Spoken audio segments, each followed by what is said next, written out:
kita semua berkumpul di masjid yang insya Allah berkah ini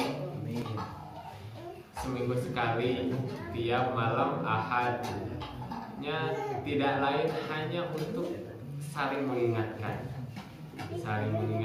saya yang tadinya lupa juga jadi ingat gara-gara berbicara ya, ibu-ibu dan bapak-bapak juga yang sudah tahu jadi ingat juga. Ingatkan untuk apa? Tidak jauh-jauh Bang, mengingatkan untuk selalu sabar dan syukur. Cuma etan Bang, kuncinya kebahagiaan. Sabar, syukur. Makanya di selalu mukadimah, mau pidato, mau ceramah, mau khutbah, selalu alhamdulillah kan. Innal hamdalillah. Langsung di mukadimah kita bersyukur bahwa kita diberikan kesempatan untuk mendengar ceramah, untuk bisa beribadah kepada Allah. Kan masih banyak umat muslim yang mereka seminggu sekali pun gak ada waktu untuk belajar, gak ada waktu atau tidak menyisihkan waktunya memang untuk belajar. Sibuk usaha, sibuk mencari duit. Padahal nyari duit mana gampangnya Pak ya? Nyari duit mah gampang nyari duit gampang dan menghabiskannya juga lebih gampang. Nyari duitnya gampang kanggo saha? Kanggo nu terang carana. Lamun nu terang carana nyari duitnya susah. Lamun nu terang carana, makanya kita belajar bisnis, belajar dagang, belajar usaha, belajar kerja. Dan insya Allah lamun terus terang ilmuna babari. Jadi ngalih baturnya eta mana uang teh juga keran terus saya ngalir namanya. Tanah teh terang cara. Tapi batur mah nya dicari ilmu duniana tah hilap ilmu agama. Tah urang mah ulah kitu, ilmu agama ongko, ilmu dunia oge ongko. Supaya babari ngalah artosna. Gitu. Jadi terasa belajar hidup itu adalah belajar. Saur Imam Ahmad belajar teh minal mahdi ilal lahdi. Dari semenjak lahir kita sudah belajar bicara, ya, belajar jalan. Terus sampai kapan? Sampai mati terus belajar. Dan ilmu yang paling wajib kita pelajari adalah ilmu agama. Soalnya ilmu dunia, yang berapa lama kita hidup di dunia? Kita kan belajar bisnis, bermanfaat, sebar tahun manfaatnya. Sebar tahun. Ya lamun umur orang 40 tahun deui. Lamun umur orang 40 tahun deui berarti kurang 40 tahun manfaatnya. Lamun umur orang 20 tahun deui berarti manfaatnya kurang 20 tahun. Lamun 1 tahun deui manfaatnya kurang 1 tahun. Tapi ilmu agama erek umur orang 5 tahun deui, 10 tahun deui, 15 tahun deui, ilmu agama mah bakal manfaat pikeun urang sekali akhirat. Gitu soalna eta tah kahirupan panjang teh. Urang teh kan kita hidup di dunia teh wah sementara tah dan kita sering lupa. Makanya di pengajian terus diingatkan kita akan mati. Nah tuh bosan ngingetkan mati wae. Nya atuh aku harap bosan kita lupa wae. Iya weh, pulang di pengajian dalanya weh sinetron. Belum, polos. Udah hilap langsung. Lamun bahasa dina agama nama tulul amal, jadi panjang angan-angan. Wah bakal rencana teh bakal kieu gaduh usaha ieu. Terus tas lamun menang bade ieu namihan bumi. Lamun tas namihan bumi bade meser motor. Terus meser mobil. Terus we gitu. Padahal itu ieu orang-orang yang kana motor, mobil, rumah eta teh sumber kebahagiaan. Padahal bukan. Banyak yang punya mobil 3, punya rumah 5, punya aset miliaran, anggar we akhirnya mau bunuh diri kene. Nah, artis misalnya nikah, karek beberapa bulan cerai ya.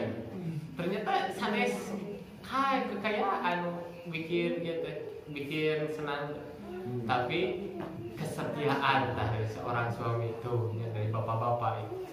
So lamun bapak-bapak ini nanya ke istrina, erek ngasih uang, erek ngasih uang, oke, anggar we istri teh bakal seneng. Da bapak tos masihan kanyaan.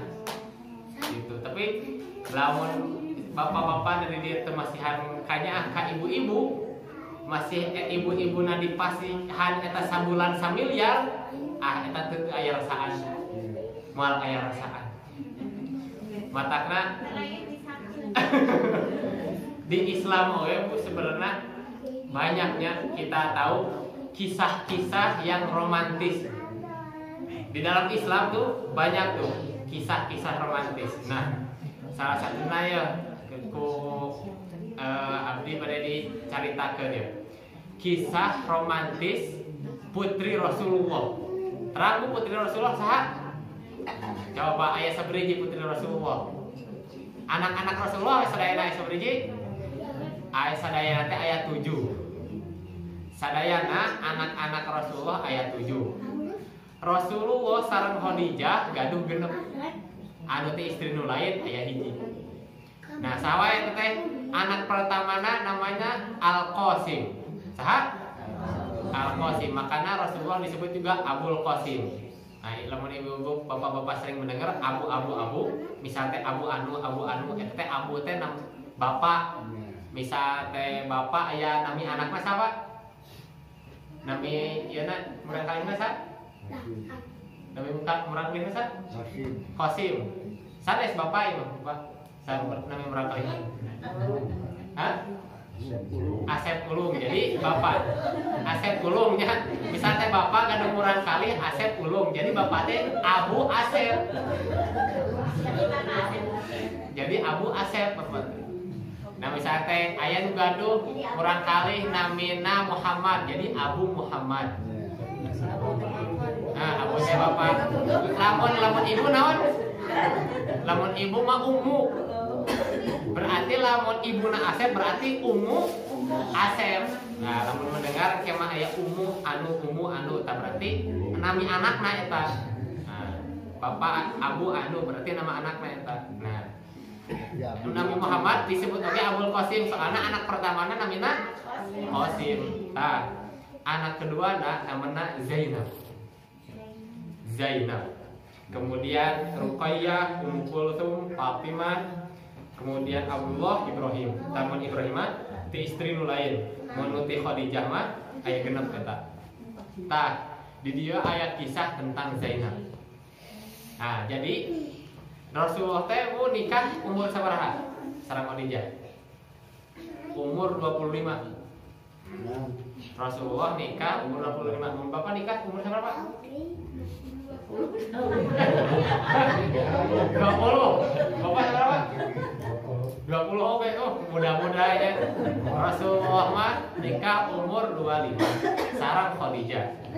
Ya, dan Khadijah saat itu Bu janda. Khadijah saat itu janda.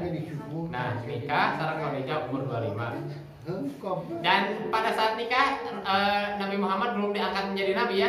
Nabi Muhammad diangkat menjadi nabi umur berapa, Bu? Nabi Muhammad diangkat menjadi nabi umur 40. Nah, jadi umur 40 Nabi Muhammad diangkat menjadi nabi, turun wahyu, turun malaikat Jibril menyampaikan wahyu teh di umur 40. Nah, berarti pernikahan Nabi Muhammad itu sebelum masa Islam, sebelum diutus menjadi nabi, sebelum diangkat menjadi nabi. Nah, anak Rasulullah yang bernama Zainab itu dilamar oleh seseorang yang namanya Abul As ibnu Rabi'. Abul As ibnu Rabi'. Nah, dilamar ku Abul As. Jadi dilamar nate ku sepupuna Zainab, ku keponakan Rasulullah. Jadi Khadijah teh gaduh saudari nate namina Halah ieu gaduh anak namina Abul As. Berarti Zainab jeung Halah teh sepupuan teh lamun disusun nama kapi raka sepupu.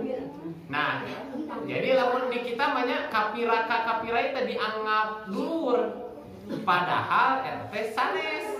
Tiasa nikah teh sebenarnya mah sepupu teh. Jadi nu mahram teh nya mahram teh nu harap dinikahi. Mahram teh sawai ibu, saudara kandung, saudara sepersusuan, terus bibi, paman. Nah eta mah mahram. Lamun sepupu tos non mahram.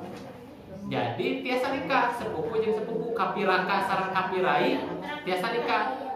Misalna bapak sareng bapak ieu adik kakak misalna.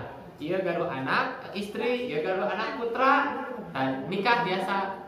Tah sepupu teh non mahram. Tah tapi di Sunda mah nya urang teu umum. Nah ada urang mah keluarga besarna masih ieu keneh nya. Akrab keneh keluarga besarna. Jadi disangkana sepupu teh dululuran. Nah, padahal di dalam Islam sepupu teh tidak termasuk keluarga. Jadi bisa nikah. Nah, sepupu dilamar ku sepupuna jadi manggil ka Muhammad teh Nabi Muhammad teh berarti paman. Wahai paman, aku ingin menikahi Zainab. Nah, akhirnya Zainab ditanya. Jadi harus ditanya heula nya Bu, anak gadis teh. Jadi anak gadis kita lamun ada yang lamar harus ditanya heula persetujuanna. Entong misalnya aya nu datang pamegat langsung weh ya. Perlu ditaruh lah anak gadisna koyongan teu gitu. Makana Zainab ditaruh ke Rasulullah. Nah koyong ieu ka Abul As. Terus Zainab mau akhirnya nikah. Nah, setelah nikah emang cerita iya agak sedikit mengundang haru ya di akhirnya. Tapi iya lamun kurang regepkeun kita bisa mendapat pelajaran yang banyak bagi rumah tangga ya. Nah, akhirnya nikah, akhirnya Khadijah memberikan hadiah terbaik bagi Zainab. Kan malam pengantin teh malam yang terbaik bagi seorang perempuan mah. Nah, ibunya Khadijah, jadi ibunya Khadijah memberikan hadiah terbaik untuk Zainab. Hadiah yang terbaik untuk Zainab. Hadiahnya apa? Hadiahnya tuh kalung. Zainab ini kalungku sebagai hadiah untuk menambah kebahagiaan malam pengantinmu. Nah akhirnya itu menjadi hadiah terbaik bagi Zainab. Nah sudah. Kemudian akhirnya Zainab dan Abul As hidup bahagia. Sampai kapan? Ternyata kisah ini dimulai saat Rasulullah diutus menjadi nabi. Di umur Rasulullah 40. Datang wahyu dari malaikat Jibril di Gua Hiro, kemudian menyampaikan wahyu pertama, Iqra bismi rabbikal ladzi khalaq, khalaqal insana min 'alaq, Iqra wa rabbukal akram alladzi 'allama bil qalam, 'allamal insana ma lam ya'lam. Nah, Rasulullah diutus menjadi nabi, akhirnya Rasulullah mendakwahkan Islam. Mempromosikan Islam kepada masyarakatnya, kepada kaumnya. Dan yang paling pertama beriman siapa? Yang paling pertama beriman itu adalah istrinya, Khadijah. Yang paling pertama beriman, yang paling pertama mengimani bahwa Islam itu agama yang benar, bahwa Rasulullah itu adalah seorang nabi adalah Khadijah. Jadi Khadijah itu adalah orang pertama yang beriman. Nah, setelah Khadijah masuk Islam, terus langsung otomatis anak-anak Rasulullah tentu saja masuk Islam. Nah, Zainab pun masuk Islam. Tapi saat Zainab masuk Islam, saat Rasulullah diutus menjadi nabi, Abul As itu sedang tidak di Mekah. Sedang di mana? Sedang di Syam. Lamun di Syam mah ieu teh Palestina, Yordania, Libanon, sareng Suriah kita sam ieu. Nah, Abul As keur dagang di Syam. Jadi punya orang-orang zaman dulu teh dagang pekerjaan teh. Dan pekerjaan para nabi, para sahabat pun juga kebanyakannya dagang. Kebanyakannya dagang. Jadi mending dagang lamun aya pilihannya, mending dagang tibatan kerja. Mending dagang tibatan kerja walaupun aya pilihan. Makanya kita belajar dagang. Sekarang apalagi sekarang ya udah ada YouTube. Bisa belajar teknik promosi, bisa belajar ide bisnis. Banyak yang di internet mah. Tinggal keresana. Enak kajangkau teh ka internet tuh. Ayo kajangkau ya nonton. Alhamdulillahnya nemu di kampung Quran mah ieu tos aya wifi. Terang wifi, Pak? Wifi teh naonnya? Daya ieu. Daya naon? Daya sinyal ini mah. Tapi lah anak-anak nu ngora mah tiasa ngakalanya ka handap heula gitu. Gitu lah. Tah. Terus jadi Abul As kan dagang jauh. Kasyam teh lamun ayeuna pasar internasional. Jadi seluruh pedagang kadinya. Jadi aya musiman gitu. Bulan ieu waktuna dagang, berangkat gitu jauh. Jadi mun ayeuna mah titisna oge misalnya seueur aya nu ka Sulawesi dagang naon dagang dog. Aya nu ka Kalimantan dagang naon dagang kulit misalnya. Dagang kerupuk, dagang norok-norok, pokoknya mah jalan lauk. Dagang bako misalnya kemana dagang bako apa? Jauh. Garut. Oh, ke Garut ya. Cakat keneh Garut mana? Kan asal keluar pulau. Dagang bako. Tah. Jadi suami Zainab Abul As teh di Syamnya, jadi ke di rumah. Tah, saat Abul As tidak di rumah, Zainab masuk Islam. Nah, terus pulang Abul As pulang. Nah, Zainab tuh ya sebagai istri kan, lamun suami pulang di perantauan melayani, terus menyambut, disiapkan makanan, disiapkan segala macam, disambut sebagai suami kan. Nah, kemudian Abul As kagetnya apa? Ternyata mendapatkan kabar bahwa Zainab telah mengikuti agama Islam. Zainab telah mengikuti agama Islam, artinya kan sudah berbeda agama lagi sama Abul As. Nah, Zainab telah masuk Islam. Terus kenapa kata Abul As kenapa nggak memberitahu dulu katanya? Terus Zainab bilang apa? Ya mana mungkin aku tidak beriman kepada ayahku sendiri. Mana mungkin aku tidak beriman kepada ayahku sendiri. Tadi dia kita dapat pelajaran di mana seorang ayah, seorang suami sebagai kepala rumah tangga, kalau sudah ngambil keputusan, istri, semua anak-anak tuh ikut pendapatnya. Jadi pemimpin rumah tangga yang baik tuh seorang bapak, seorang suami, kalau sudah ngambil keputusan, udah istri ikut, anak-anak ikut. Nah, ini pemimpin yang baik nih. Rasulullah gitu. Jadi kalau Rasulullah sudah menetapkan suatu keputusan, istri ikut, anak-anak otomatis ikut. Nah, termasuk di masalah ini pengutusan Rasulullah sebagai nabi terus mendakwahkan kepada istri dan anak-anaknya, akhirnya istri dan anak-anaknya masuk Islam. Nah, kemudian Abul As berkata apa? Memang ayahmu itu tidak pernah berbohong. Nah, jadi kan Nabi Muhammad sebelum jadi nabi pun diberi gelar apa oleh orang-orang? Diberi gelar Al-Amin. Al-Amin teh yang terpercaya. Jadi seumur hidup Nabi Muhammad itu tidak pernah berbohong. Mungkin kita seberapa kali Pak berbohong? Kekayaannya. Ya ka anak oge atuh kita mah terkadang ngajarkeun ngabohong. Naon ngajarkeun ngabohongna? Bisa teh di cara ka pasar. Di cara ka pasar ngahiu anak-anak teh. Mah hoyong itu. Hoyong balon, cek ibu teh kumaha? Engke dipayun. Padahal aya tos dipayun aya di tukang balon teh dipangmeserkeun. Wah, eta teh langsung terekam di anak teh. Di otak anak teh langsung terekam. Wah, ibu teh berarti ngabohong. Tadi ongkoh nyariosna bakal dipangmeserkeun di payun, tapi nyatana teh dipangmeserkeun. Udah itu. Oke, karmana kumaha bakal dibalas tuh kebohongan anak. Jadi kebohongan ibu, kebohongan bapak teh bakal dibalas. Jadi naon solusinya tuh? Bertobat kepada Allah, istighfar, astagfirullahaladzim. Nah, kemudian tidak diulangi lagi. Emangnya apa susahnya kita misalnya kalau kita gak mau membelikan, kita kasih tahu alasannya. Misalnya anak tuh ngahiu pengen meser balon, ya kita sampaikan kita tuh gak mau beli balon itu apa alasannya. Misalnya apakah dia sudah beli dulu sudah cukup mainannya, misalnya mau membeli mainan baru, terus mainan itu game misalnya rusak, tuh kan jadi pelajaran untuk anak. Misalnya anak beli mobil-mobilan nih, terus diruksak, terus nyukan deui, tah ibu teh tong pameserkeun deui, terus dijelaskeun. Dijelaskan misalnya dikasih peringatan, lamun ieu rusak deui mau dipameserkeun deui, tah bener ibu teu pameserkeun deui. Nah, jadi pelajaran untuk anak supaya ngajaga barang. Nah, eta nya Bu tentang ngabohong. Tah Rasulullah itu can pernah berbohong. Jadi kalau misalnya bayangkan Bu, kalau misalnya Nabi kita pernah berbohong, bagaimana kita bisa beriman?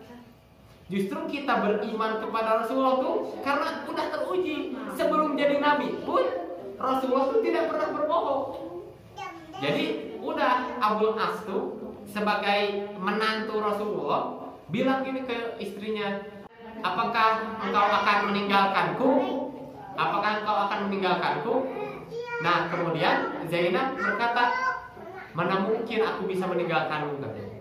Jadi kalau aku meninggalkanmu, maka siapa yang akan mengurusmu? Tubuh ieu kecintaan seorang istri kepada suaminya. Ini kesetiaan seorang istri terhadap suami. Begini nih kecintaannya. Jadi ini masih masa awal-awal Islam ya. Masih masa awal-awal Islam, masih baru saja Rasulullah diangkat menjadi nabi. Jadi sudah berjalan seperti itu dalam keadaan Abul As masih di dalam agama nenek moyangnya, terus Zainab sudah Islam. Kemudian setelah itu datang perintah hijrah. Nah, ini nih, datang perintah hijrah. Datang perintah hijrah teh pas umur Rasulullah berapa, Bu? Pas umur Rasulullah sekitar 53. Soalnya fase dakwah Rasulullah di Mekah itu sekitar 13 tahun. Rasulullah berdakwah di Mekah sekitar 13 tahun. Rasulullah diangkat menjadi nabi umur 40. Nah, 40 ditambah 13 berarti 53. Nah, jadi setelah umur 53 Rasulullah diperintahkan untuk hijrah. Nah, jadi ketika itu kan muslimin semua mendapat banyak gangguan. Jadi benar-benar Rasulullah yang tadinya terkenal, terpercaya, langsung saat dia akan menjadi nabi langsung berbalik, semua orang memusuhinya. Di mana Rasulullah berdakwah, kemudian dilempari batu sampai giginya patah. Kemudian Rasulullah dihina. Kemudian saat Rasulullah bersujud ada yang naruh kotoran di kepalanya. Itu tuh tantangan dakwah Rasulullah sangat berat. Saya dakwah kemana-mana belum pernah dilempari batu. Paling dilempari ikut hui, roti itu. Subuhannya saya dakwah. Rasulullah dakwah di awal-awal tuh begitu. Masya Allahnya perjuangan Rasulullah untuk apa? Untuk supaya kita umat manusia sebagai menjadi hamba Allah seutuhnya. Soalnya supaya apa? Allah mengutus Nabi itu supaya apa? Supaya kita sebagai manusia kenal Allah. Jadi Allah sudah menyiapkan surga dan neraka. Dan Allah itu Maha Pengasih, Maha Penyayang. Allah mengutus Rasulullah itu supaya apa? Karena dasar sayang kepada kita. Allah mengutus Nabi itu sayang kepada kita supaya apa? Supaya kita tidak tersesat, supaya kita bahagia dunia dan akhirat. Karena apa? Di dunia pun, jangankan di akhirat. Oke, jangan dulu ngomongin akhirat. Di dunia kita dengan berislam ini kita terasa bahagia. Soalnya di Islam apa? Kita diajarkan bersyukur, kita diajarkan bersabar, kita diajarkan berkasih sayang antar sesama. Di agama mana yang ada seperti ini? Bersyukur, bersabar. Kita mah seminggu sekali minimal ya belajar agama Islam, semakin tenang hati. Dan tetap yang paling penting itu hati. Kalau fisik itu masih bisa dimanipulasi lagi. Tapi ini nih hati, kebahagiaan hati. Ada kan orang misalnya penampilannya kelihatan bahagia tapi hatinya hancur, stres pikirannya. Tapi kita gara-gara agama Islam ini kita menjadi tenang. Setiap kita di pengajian kita tenang, kita membaca Al-Quran tenang, zikir tenang, sholat tenang. Nah ini di agama Islam itu membuat kita bahagia dunia akhirat. Nah itulah perjuangan Rasulullah. Nah jadi Rasulullah saat langsung diangkat menjadi nabi yang tadinya orang-orang suka karena tidak pernah berbohong. Tadinya orang-orang suka. Langsung pas mendakwakan Islam langsung dibalik, orang-orang langsung membenci dia. Kecuali sebagian orang yang beriman. Nah, termasuk yang paling membenci itu yang Abu Jahal dan Abu Lahab, ini paling terkenal. Kita mungkin sering mendengar nama Abu Jahal dan Abu Lahab. Memang ini musuh terbesar Islam. Padahal itu pamannya sendiri. Nah, kemudian saat Rasulullah mendakwakan Islam, kaum kafir yang dipimpin oleh Abu Lahab itu mendatangi menantu Rasulullah. Tadi suami Zainab, namanya Abul As itu. Jadi mereka orang-orang kafir itu mendatangi Abul As. Terus mereka berkata apa? Wahai Abul As, mertuamu sudah gila. Mertuamu sudah gila. Ceraikan anaknya, ceraikan Zainab. Terus Abul As karena cintanya kepada Zainab, langsung dia berkata, kalau yang gila sekarang bapaknya, kenapa aku harus ceraikan anaknya? Padahal ini Abul As tuh masih dalam keadaan belum Islam. Abul As. Tapi karena cintanya kepada Zainab, karena Zainab sudah memutuskan setia bersama Abul As pun membalas kesetiaannya begitu. Terus ditawarin, Abul As gak mau menceraikan Zainab. Ditawarin, Abul As, ceraikan Zainab, kami akan kumpulkan semua wanita-wanita dari suku Quraisy dan kamu bebas memilih mana yang paling cantik kamu nikahin. Tuh. Kami kumpulkan nih semua wanita-wanita Quraisy. Kamu ceraikan Zainab, kami langsung ganti. Tuh. Lamun bapak ditawaran itu bakal apa? Bakal apa? Nah. Jawabannya, menjawaban Abul As begitu. Cukup macet Abul As. Di mataku istriku lah yang paling cantik. Tuh Bu, lamun enak bapak-bapak Bu, suami ibu ditawarin gitu, hek nolak, hek jadi gitu. Di mataku istriku yang paling cantik. Eta Bu, hati tenang pisahnya Bu. Bakal langsung menambah kecintaan kita Bu. Tuh, Abul As berkata gitu, di mataku yang paling cantik itu Zainab kata. Nah, kemudian orang-orang kafir Bu gak nyerah Bu. Gak nyerah, ini gimana caranya supaya keluarga Rasulullah hancur nih. Abul As, ceraikan Zainab, kami akan ganti dengan wanita yang paling cantik dan kami akan kumpulkan harta untukmu. Kami akan kumpulkan harta untukmu dan kami akan berikan kepadamu. Tuh, kumaha yang mau ujiannya Pak? Kata bapak-bapak.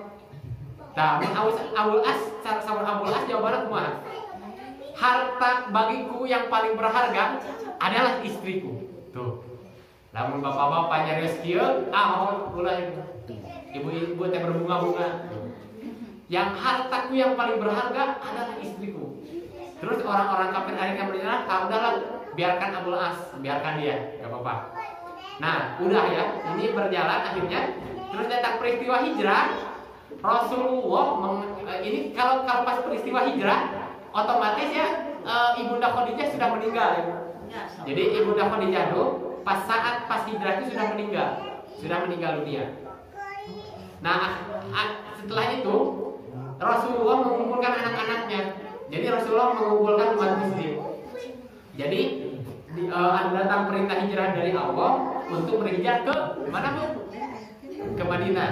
Nah, umat muslim datang, kemudian Rasulullah mengajak anak-anaknya, kemudian datang kepada Zainab, bertanya kepada Zainab, wahai Zainab, datang perintah Allah untukku untuk berhijrah ke Madinah. Dan saudari-saudarimu semua, saudari-saudarimu, ya Zainab, saudari-saudarimu semua, semuanya akan ikut ke Madinah. Jadi jarak Makkah dan Madinah itu bukan jarak yang pendek ya Bu. Nah, hadita makan tak acan ayam mau biar tak acan ayam tahunnya. Nah, jadi hijrah, jadi Rasulullah tanya kepada Zainab mau ikut gak? Soalnya saudari-saudarimu semua akan ikut ke Madinah. Semua saudari-saudarimu akan ikut ke Madinah. Zainab bilang apa Bu? Zainab bilang, ya Rasulullah, izinkan aku untuk tetap bersama suamiku. Jadi kesetiaan Abul As yang tadi, saat orang-orang kafir menawarkan wanita lain, menawarkan harta, Itu kan Abu As sudah menunjukkan kesetiaannya, langsung kesetiaannya itu diganti oleh Zainab. Saat Rasulullah menawarkan Zainab mau ikut ke hijrah ke Madinah, terus Zainab bilang, ya Rasulullah izinkan aku untuk tetap bersama suamiku. Bayangkan, menjadi berarti bakal ada orang Islam, wanita Islam satu-satunya di Mekah. Umat Muslim semuanya hijrah ke Madinah. Tapi karena Rasulullah percaya Abu As tidak pernah menzalimi Zainab, Rasulullah percaya. Jadi Zainab dibiarkan di Mekah, kemudian umat Muslim hijrah ke Madinah.